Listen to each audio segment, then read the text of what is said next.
Hi, I'm Sarah Trott, and welcome to the Fourth Trimester Podcast. I'm a new mama, and this podcast is all about postpartum care for the first few months following birth, the time period also known as the fourth trimester. My postpartum doula, Esther Gallagher, is my co-host. She's a mother, grandmother, perinatal educator, birth and postpartum care provider. Fourth trimester care, our topic, is about the practical, emotional, and social support parents and baby require. And importantly, it helps set the tone for the continuing journey of parenting. Hello, this is Sarah Trott, and welcome back to the Fourth Trimester Podcast. I am joined by two special guests today. We have a very exciting conversation. We are talking about turning insights into action, how supporting both parents during pregnancy can strengthen families, protect mental health, and give babies the healthiest possible start.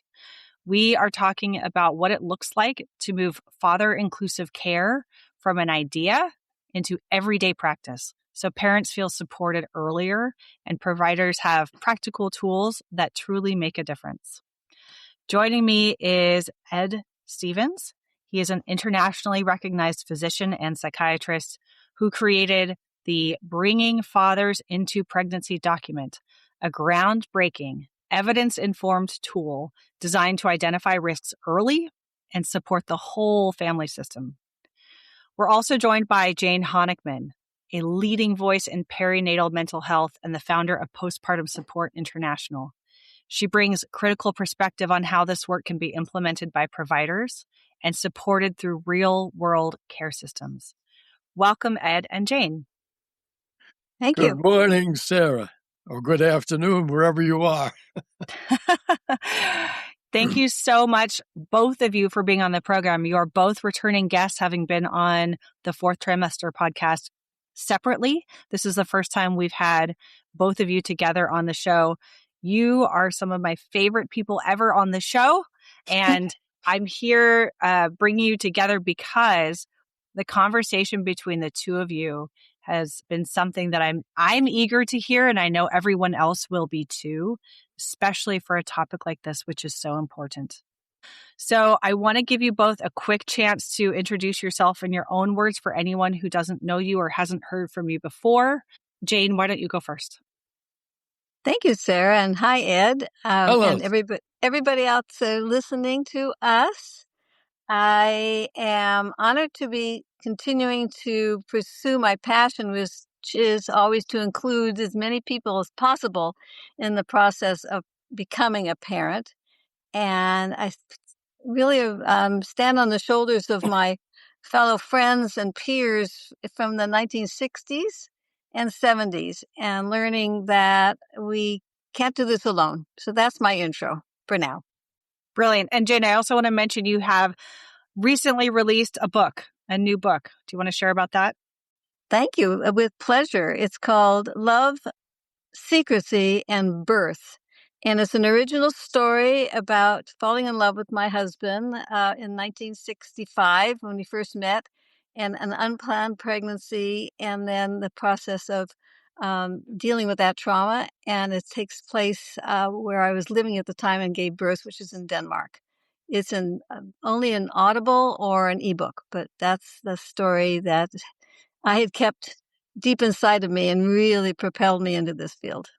I'm going to have you back to come and talk about that story. It's such an awesome story that you have to tell, and I thank you for sharing it. Ed, would you like to go ahead and introduce yourself?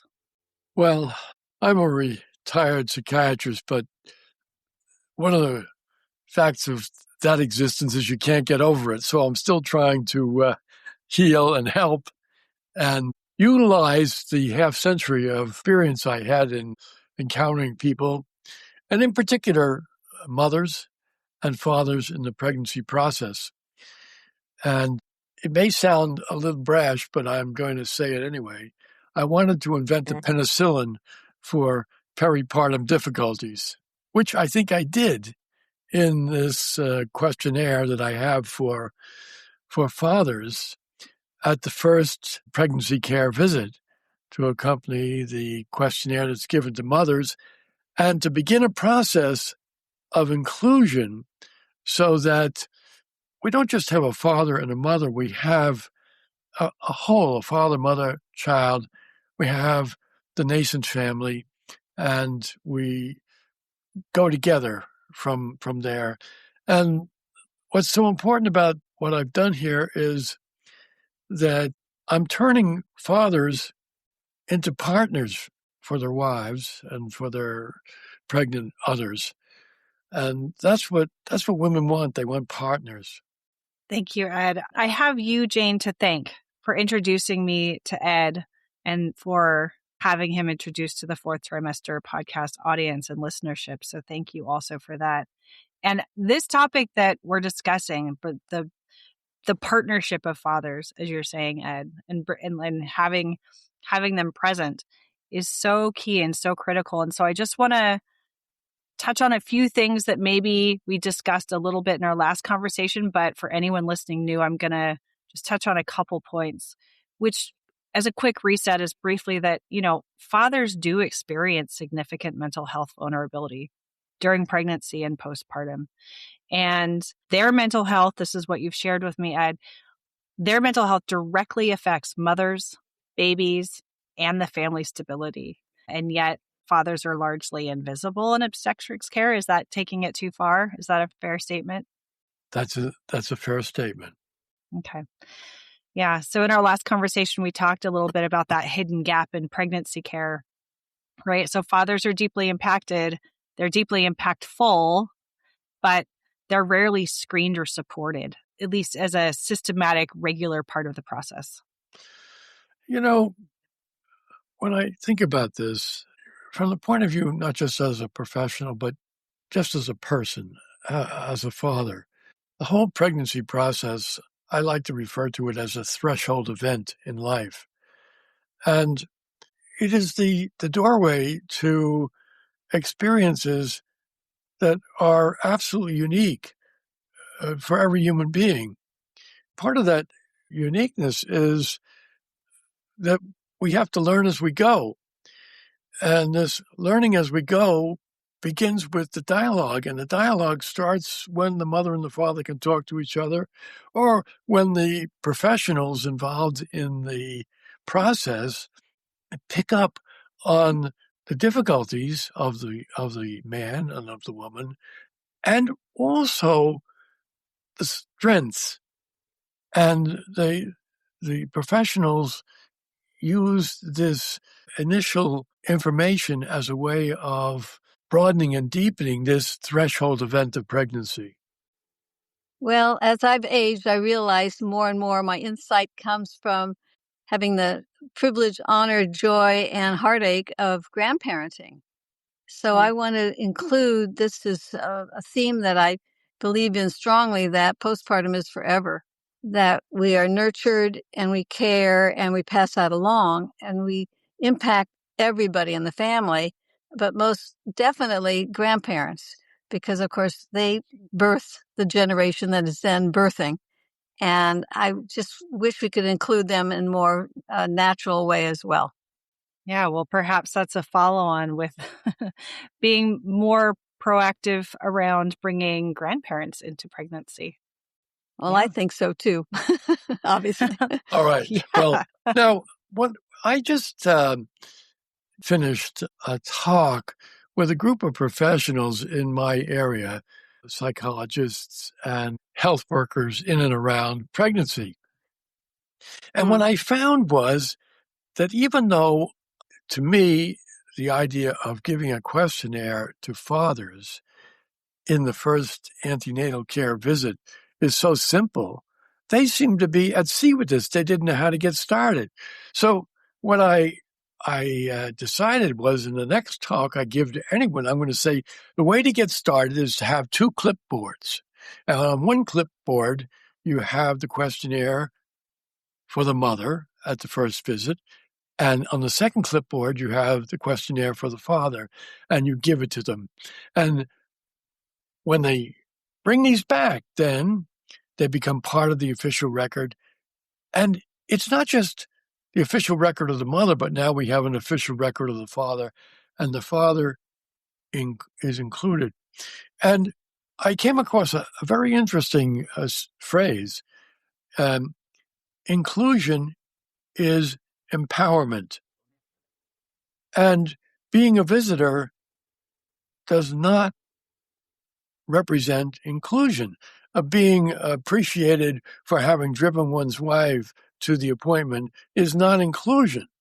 Inclusion is when there's a deep dive into the psychology of the father in that threshold moment of pregnancy that allows for the dialogue between the couple and the dialogue between the professionals and the helping parties to broaden and to deepen.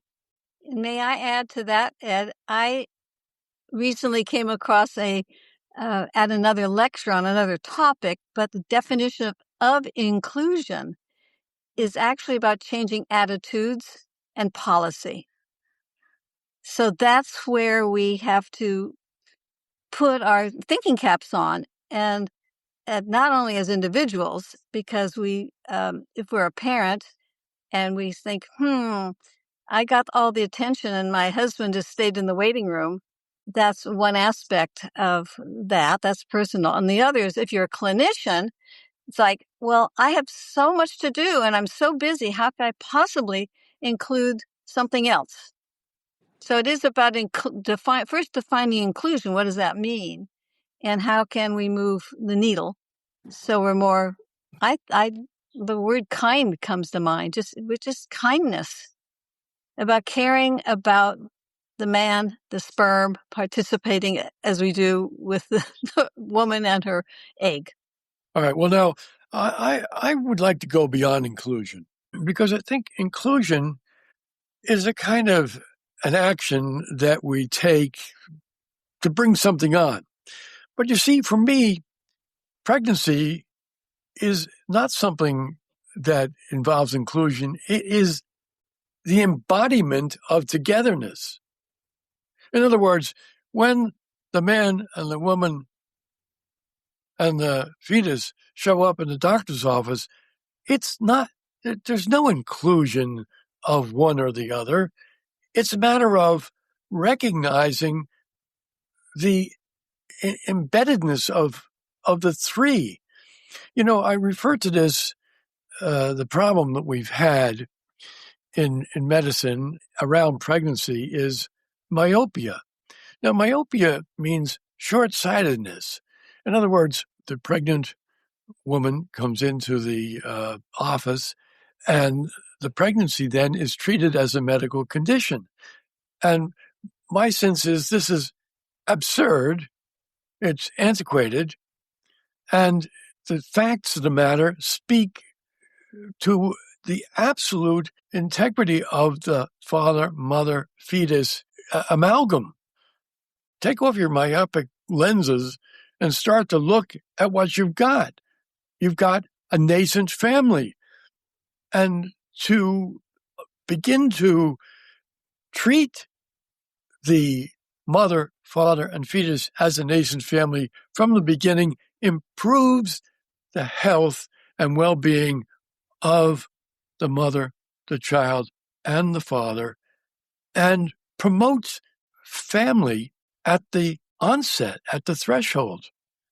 So I actually would leave inclusion out. I don't want inclusion. I want recognition of the fact. Okay. Okay, Ed, we agree. And we also would need to bring in another word that starts with I, which is impact.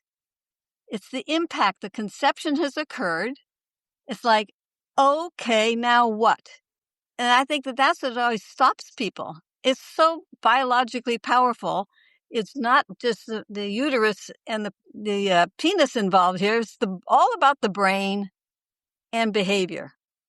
And that's where we start falling apart because we just see it as a biological, now she is pregnant and she's going to have the baby.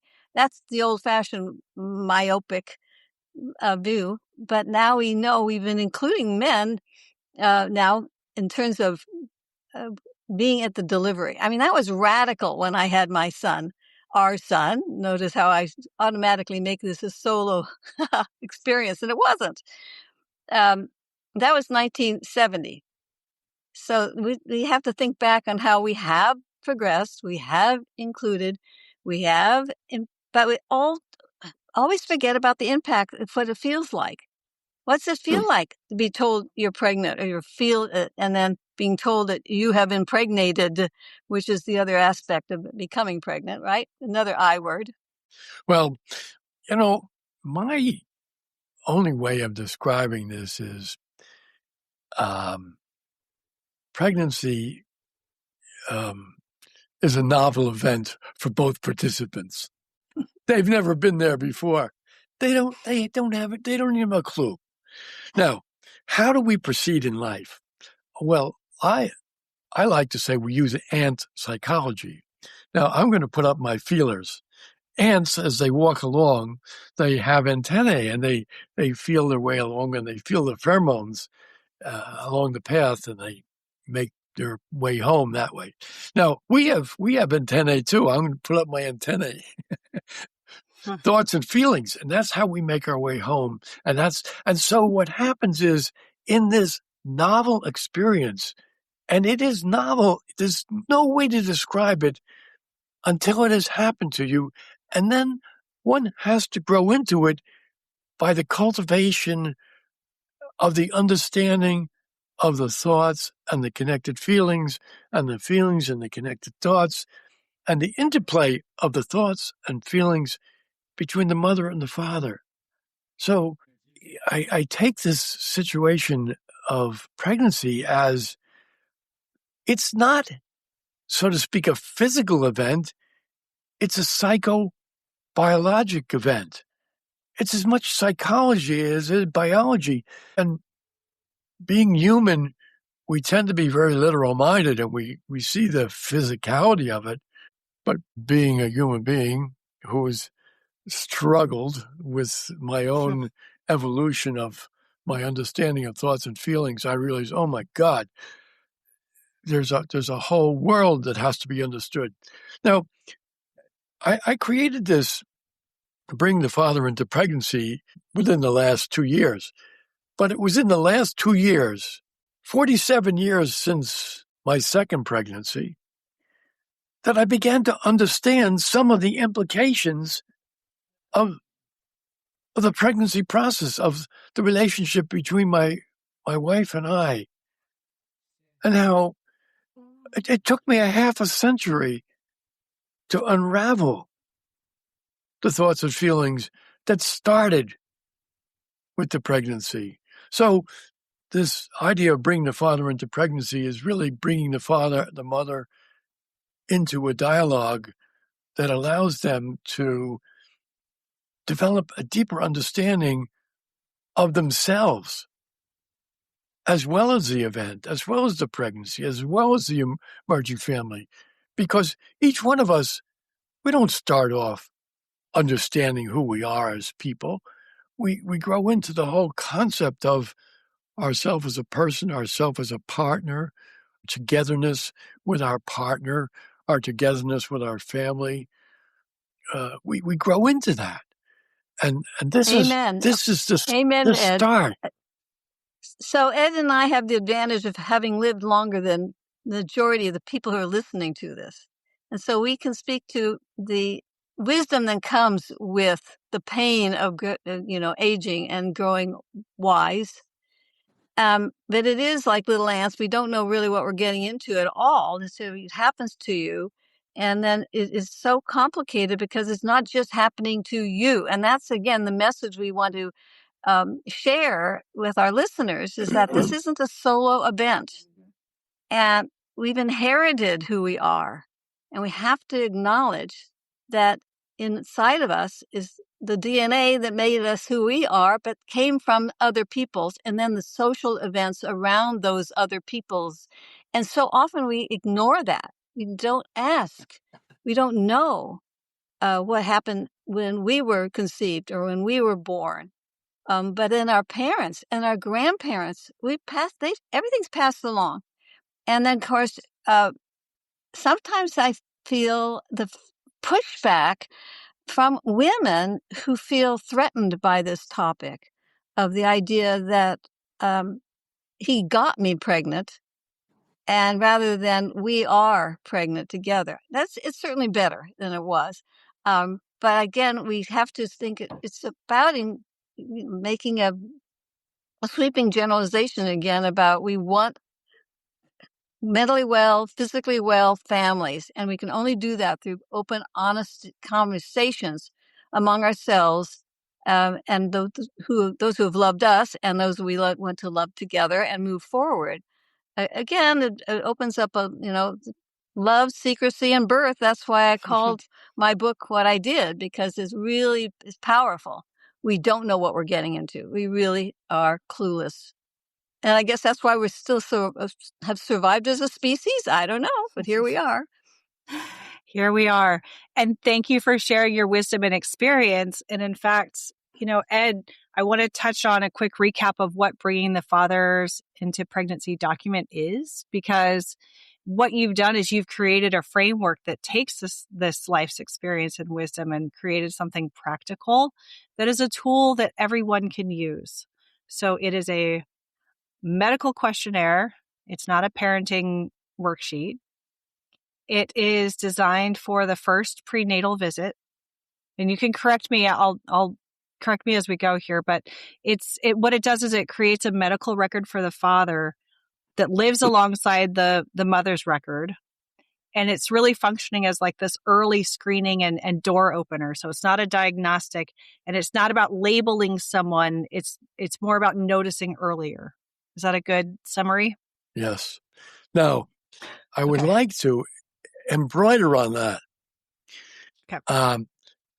I assume that our audience is going to be mostly women. And very often, or more often than not, women who are either pregnant or who are thinking about it. Now, what my counsel is at this particular point, when you get to that first antenatal care visit, I feel that everyone should ask, all right, how is my significant other going to be included here? In other words, look, he's 50% of the genetics of this. And what Sarah was saying was 50% of the epigenetics. Now, epigenetics sounds like a very highfalutin word, but it simply means we bring our life experience, we bring who we are, both our traumas and our development to the pregnancy. And we bring it in such a way that the evolution of the outcome of the pregnancy depends on taking it into account. For instance, one of the things that's very important to understand is that if the mother or the father has PPD, depression or emotional disturbance during the pregnancy, there's a 50% chance, if one has it, that the other will have it. And then you say, well, okay, that's worth noting. It's also worth noting that if either the father or the mother are depressed during pregnancy, there's a greatly increased likelihood that the child will be depressed, either in those first months or years or later on in life. So that addressing the totality of the psychobiologic phenomenon, another fancy word, it just means it happened. And we're happening together. And we're so intertwined and enmeshed that just living together, breathing together,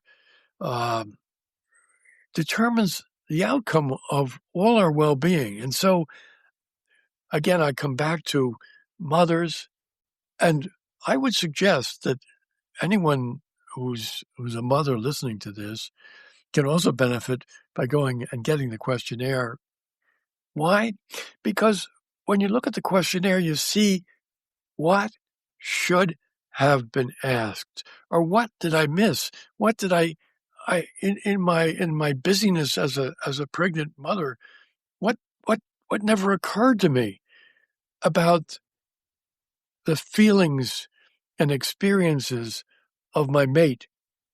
So this is not only a time to get ahead, but it is also a time to play catch up. In other words, here I am 50 years after, or actually 63 years after the first pregnancy that I experienced, and I'm still playing catch up.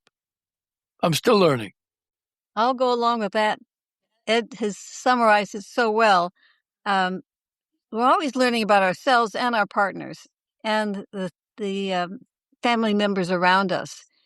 And, it's inclusion and it's impactful. It's all these words that we just don't have time to have conversation, to ask as well as have a checkoff list. But that wonderful list that Ed has designed and their provocative questions, they should be asked of, the whole family members. And this is, again, because of epigenetics, this idea that we now know that we pass things along, and we're impacted all the time. And things are embedded in our brains that we didn't even know were there. And by having conversations, it brings out, well, that kind of explains why I felt the way I did when I was growing up and what was going on between my parents. Again, we just made it into a clinical situation with an occasional visit to see if the baby's growing well and all of this. But we have to remember that, for example, I had a trauma with my first pregnancy, and then my daughter had a trauma with her first pregnancy. And it triggered me to remember, and I still start crying about my trauma. So we have to be more open and honest about understanding why there are behaviors and why was I depressed? Why was I so anxious? Why is my daughter still anxious?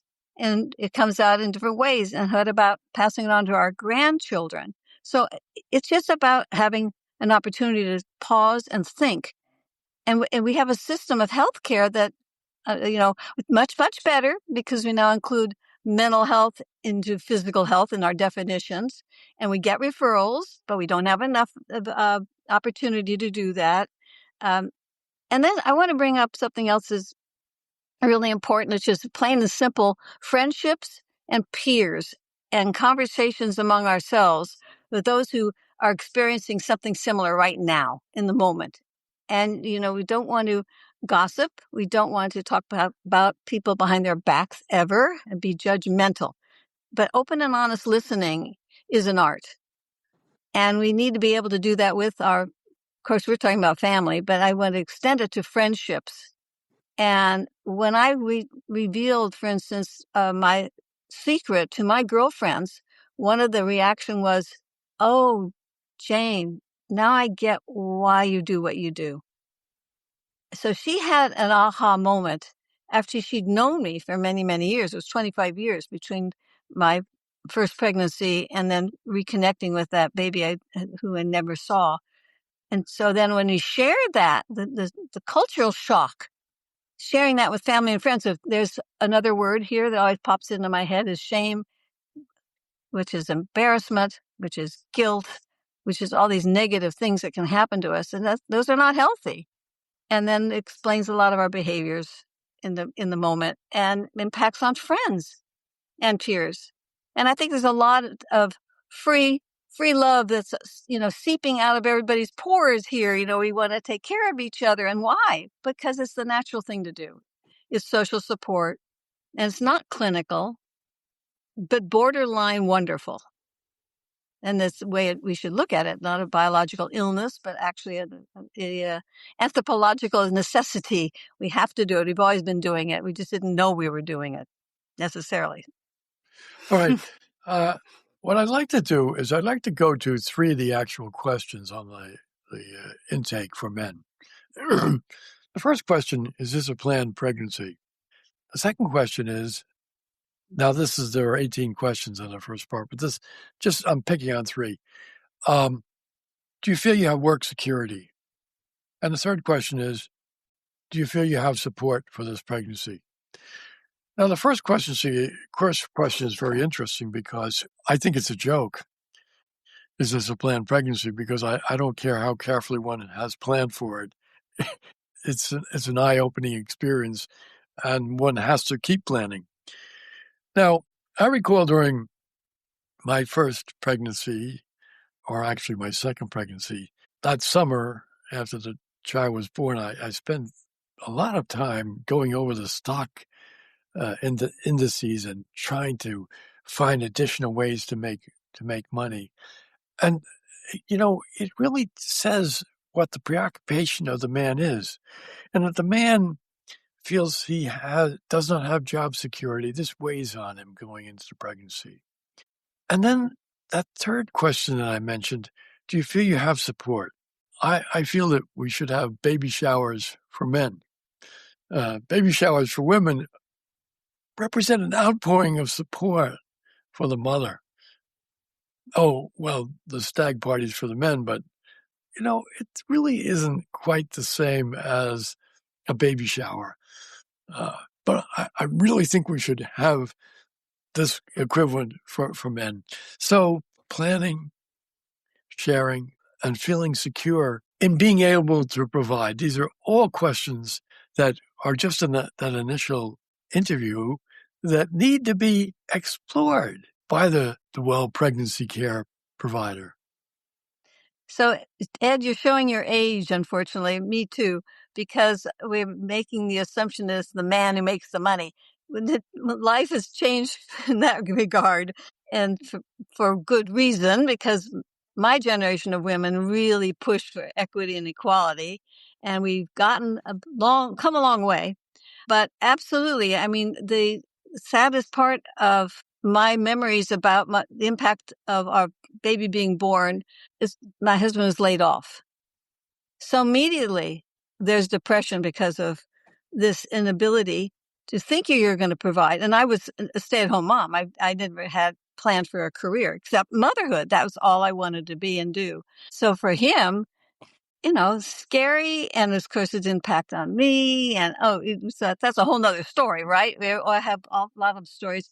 But losing one's livelihood and not knowing where you're going to, how you're going to make a living, are you ever going to pay the rent again?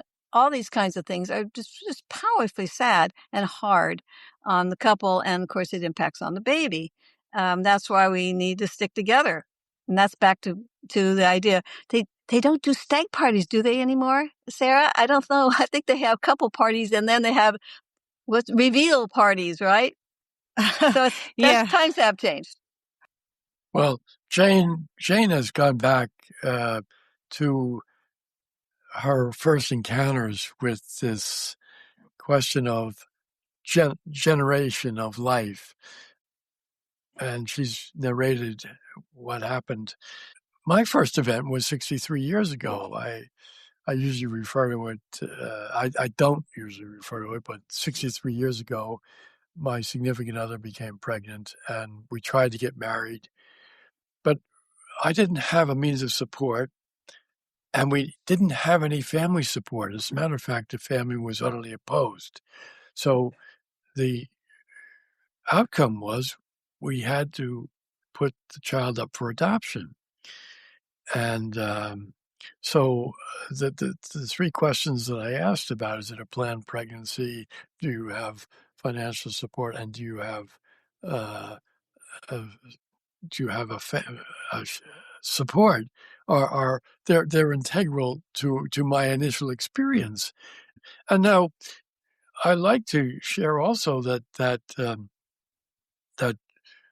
wonderful, wonderful child that I conceived 63 years ago found her way back to me when she was 42 years old. And we fell into each other's arms because we had been looking for each other. I didn't want to go and interfere with her life, but when she found me, it was a reunion that was meant to be. And when she came back to me and going to Jane's point, she came back to me with a 9-year-old and a 7-year-old. So I had instant grandchildren. Right. So our listeners, I hope you realize that Ed and I have lived experience, and it's in your family too, because my baby is 3 years younger than Ed's, who was also placed for adoption, that she's turning 60. And it was 25 years before we fell into each other's arms. But this has got to be revealed. It's so much more common than people understand and want to talk about. And this back to societal stigma. And we need to, confront these things and get it out in the open and talk about these things. And it does impact everybody. Same thing. My husband, the expression got me pregnant, and he denied it. Oh, you're not pregnant. So, and my naivete at the time, okay, if you say so. I mean, that's what it was like. But it was, that's what my book is all about. The love, the secrecy, and then emerging from this and revealing all of this. And like Ed and I share this. Well, just think, we randomly have met each other all these years later, right? And we share this same thing. So think about how many other stories are out there like that. And of course, we were told you can't get married and don't ever talk about this again. The silence is just gentle. Keeping a secret is really, really difficult. I'm just grateful that I've lived long enough to become open and honest about it. Right, Ed? Yes. Well, as I say, I'm still learning about the things that happened to me over 60 years ago. And I recently took the questionnaire again myself. I went through all the questions. I said, well, if I'm going to give it to others, I might as well take it myself. One of the questions is, have you had emotional responses to pregnancy before, which were disabling? And when I was really filling the questionnaire out for my second pregnancy, 47, that child is 47 years old. When I did that, I said, my God, I was traumatized from the first pregnancy. I had PPD going back 63 years ago, so that it's not a big surprise that I'm going to have a PPD, overblown emotional response, to the current pregnancy. So, this is the epigenetics of it all. In other words, our previous lived experience, as Jane is saying. And we are sharing. Jane and I are sharing our lived experience and our trauma with the audience today in the hope that they can get a running start on insights into the possibilities for togetherness that go beyond just thinking of a pregnancy, to think of it as a life-changing event. The mother thinking that for the father thinking about that for the mother. It takes it away from just focusing on mother's cravings during pregnancy. It says, believe me, fathers have cravings too. Yeah. Nobody asks the father what his cravings are. Well, and it's worth mentioning too for anyone who's curious. I mean, this document, it's not about replacing what exists today. It's about adding to. It's like a both and approach. Before we forget, the way to get to access this is go to dadcare.org, DADCARE.org, dadcare.org. And it has the whole questionnaire and the workbook and guide that explains all of this and goes into great detail. And again, coming back to the implementation of this, whoever is listening, who is ever involved in pregnancy, if they're involved as a patient, ask your provider. As a provider, think about the benefits of this. In other words, again, I started off in obstetrics, so I delivered a couple of hundred babies, and we then called psychiatric consultations for the emotional upset of the mothers, but it was after delivery. And I thought to myself, wait a minute. Back in 1969, when I was in obstetrics, we were playing catch-up all the time. What I've done with this questionnaire is say, let's not play catch-up. Let's get ahead of it. Let's see what's going on. And so I'm saying that this is really a magnificent tool for the providers to help them into their own understanding of the immensity and the intertwined nature of the event that they have been privileged to participate in. And if they look at it this way, they actually enhance their own sense of what they're doing. It's not delivering a baby. It's not managing a pregnancy. It's bringing a family into existence. Amen. Again, Ed is eloquent in speaking from the first person, and his passion has resulted in this beautiful Dadcare kit. It's all there. And I have to remind the listeners again that this is how it was for women who were alone with pregnancy by society, isolated, and just told it was all up to us. And also how we as women changed obstetrics and got so much social change as a result of saying, we're not satisfied with the care that we're getting. And this is how it happens. And it takes the consumer, it takes the person who's impacted to make change, make social change. So Ed's right. You take it to your providers and you say, this is what should be done. And because that's what we did as for women. Again, ask your own parents and grandparents, what was it like for them when they started their family?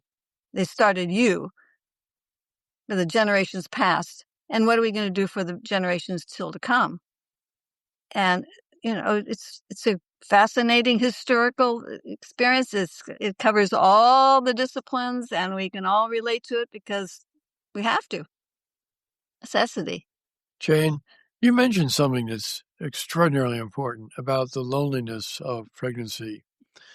The woman is going through it and is experiencing all kinds of upheaval in her own person that she never imagined, and doesn't know how she's going to get through it, doesn't know how she's going to survive.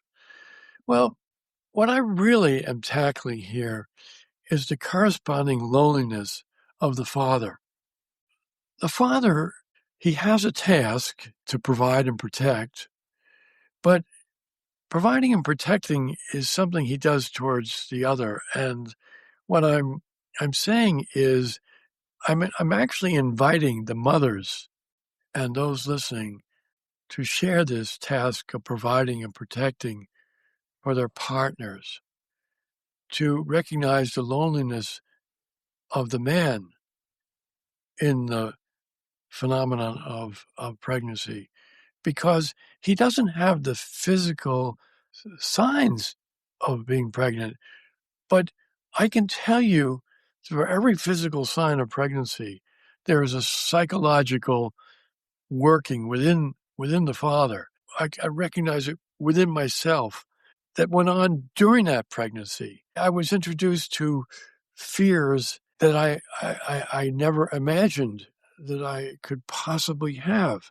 But again, I went through them by myself. When I talk about women want partners, I would also like to suggest that men want partners too.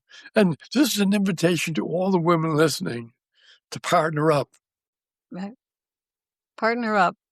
So I love the practicality aspect of this conversation that we're having, because you talked earlier about what it could look like to use this document. So speaking to the audience of OBs or midwives or doulas and nurses, anyone listening, social workers, right?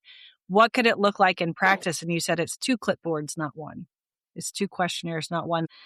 And so if someone has now decided to include the questionnaire as part of their standard practice, and they've used it, or maybe as a listener, as an individual, you've decided to take this to your OB visit and decided, yes, I want this included as part of my visit.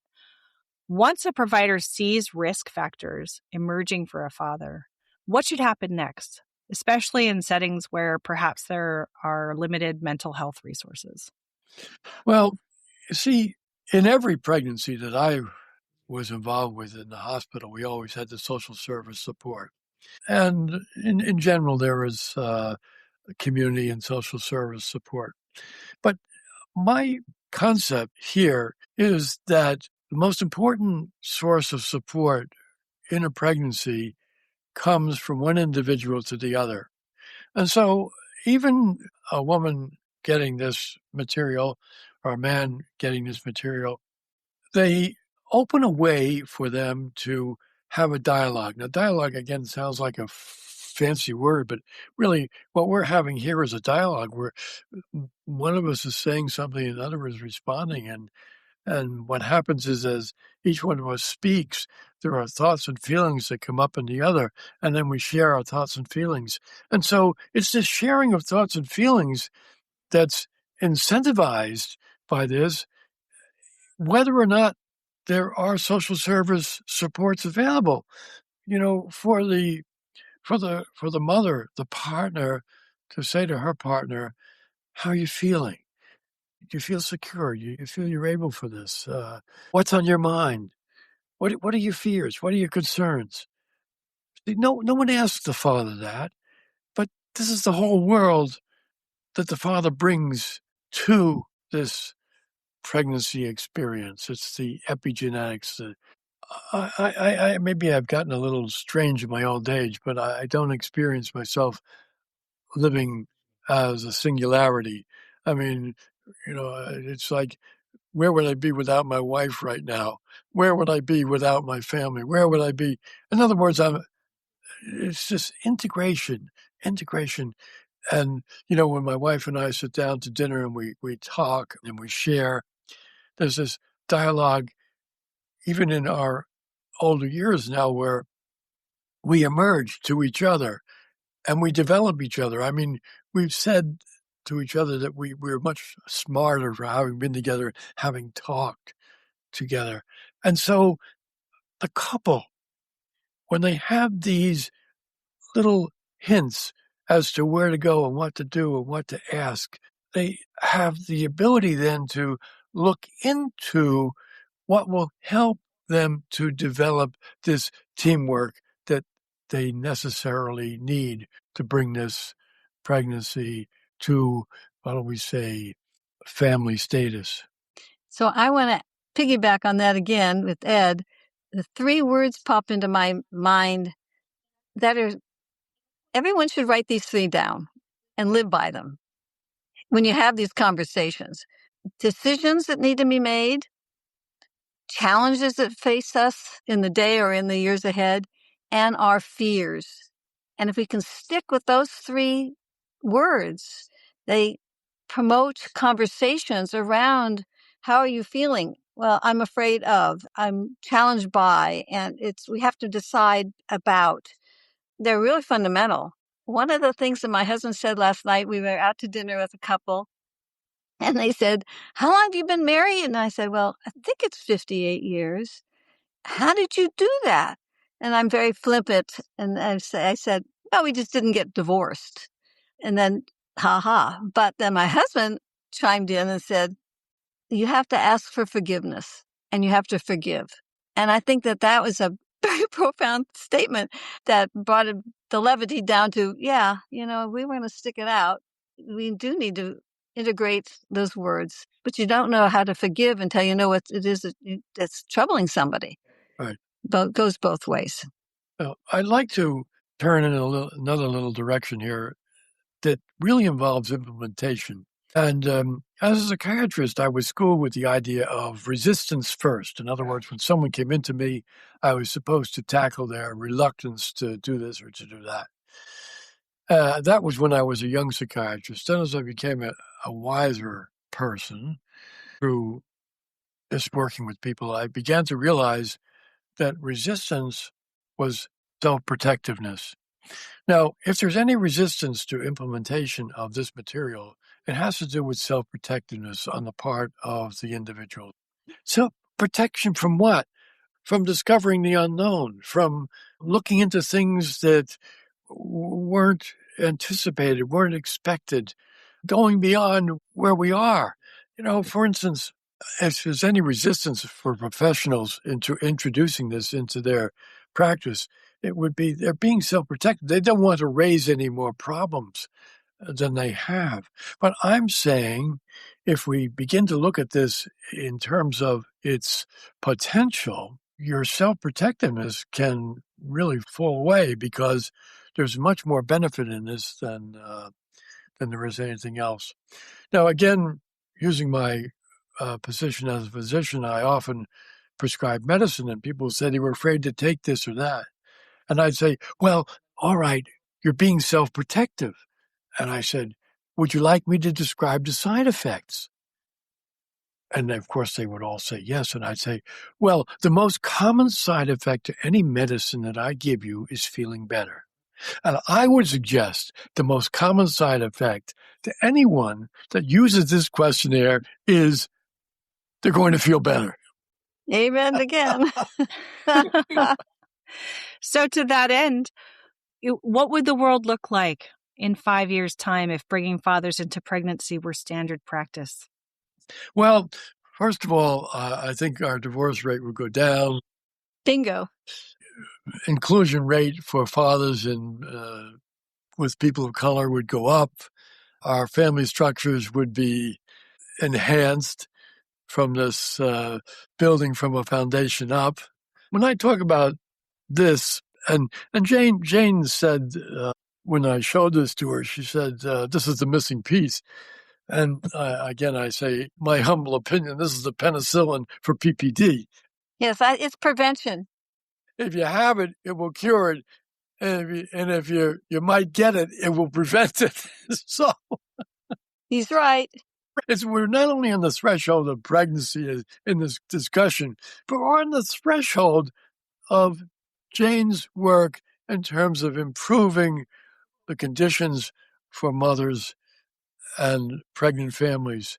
So what we're dealing with in this podcast is a threshold event. It is. It really, really, truly is. And Ed has added so much to my life. I just want to say that we accidentally met each other and over the phone, and then worked together, and we're so simpatico. And I think that's we share this passion that we still are able to change the world, because we really can. And we can be agents of change, but we need the help of all the young people who are reproducing, because we're not doing that anymore. I want to also add that as grandparents, we need to learn not to say too much too soon and scare anybody off. And that, I think, is a source of unfortunate alienation in family members, because we're walking on eggshells as we age and don't want to interfere, but it's hard to stay stumm, as we say in my culture, stay quiet, because we have lived longer, but things are missing. And this is one of the pieces of the puzzle that Ed has provided. And my hat's off to him for all of this hard work that just came so naturally for him. He was just sitting on it, waiting to go. And I think we are the lucky purveyors of this opportunity to really change social norms so that we have healthier families. Absolutely, it's good for everybody, without a doubt. I want to take a deep dive into changing the world. Yeah, that's all. Of course, I want to change the world. How do we change the world? Everyone that's listening to this changes the world by seeing a different world and seeing different possibilities. That's what each of us can do to change the world. Try and bring something new into our lives and into this experience of birthing, this phenomenon of generating new life. So each one of us can change the world by taking what we hear and putting it to work and changing ourselves. Agree. Beautiful. So for parents who are listening right now, especially the father, perhaps, who feels maybe unseen or overwhelmed, what do you want them to know?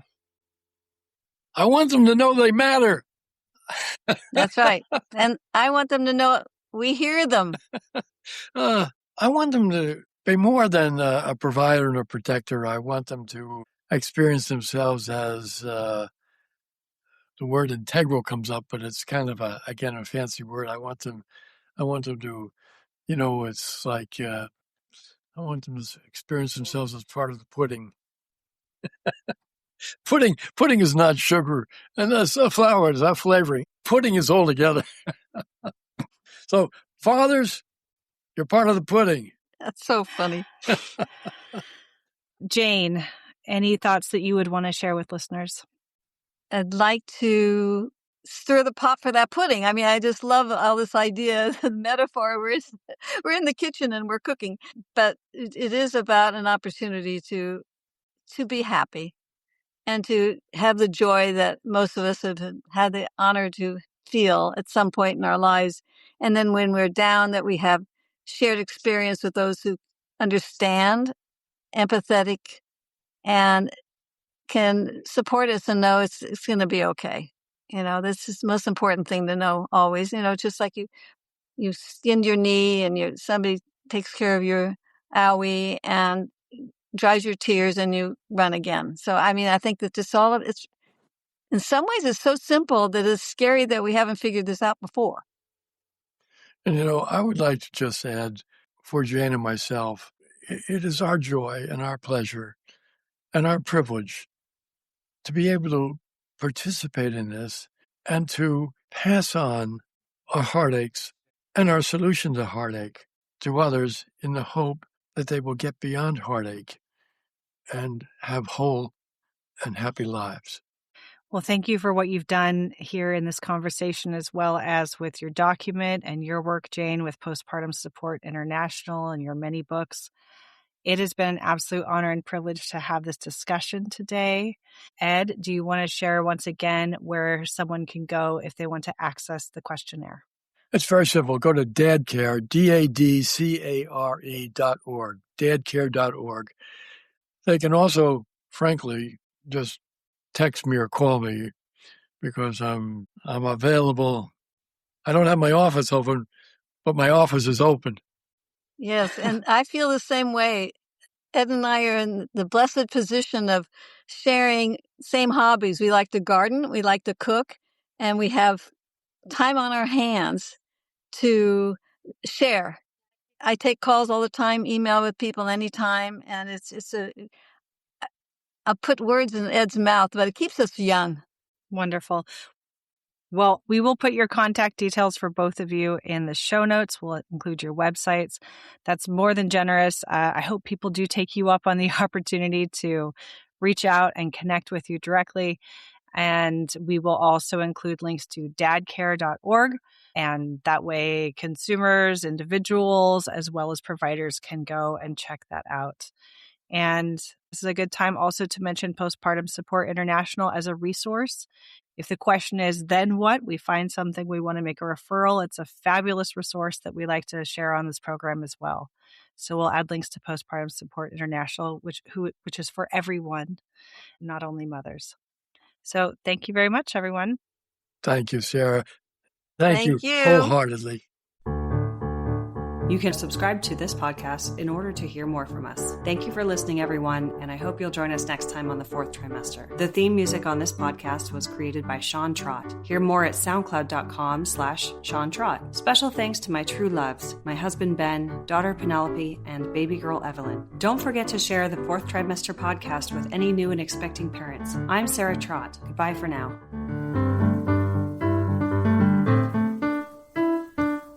Hello again, bicycle man. I know you're doing all that you can. I wrote the song, simple and true. I wrote the song, I'll sing a song for you.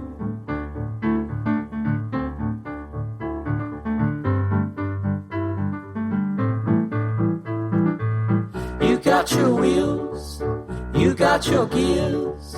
You ride around town without any fear. You got your pedals, you got your brakes.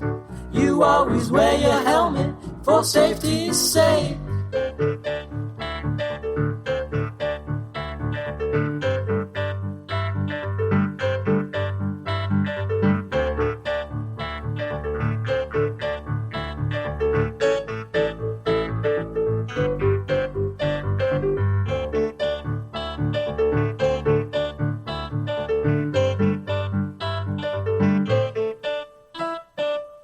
Hello again, bicycle man. I know you're doing all that you can. I wrote the song, simple and true. I wrote the song, I sing a song for you.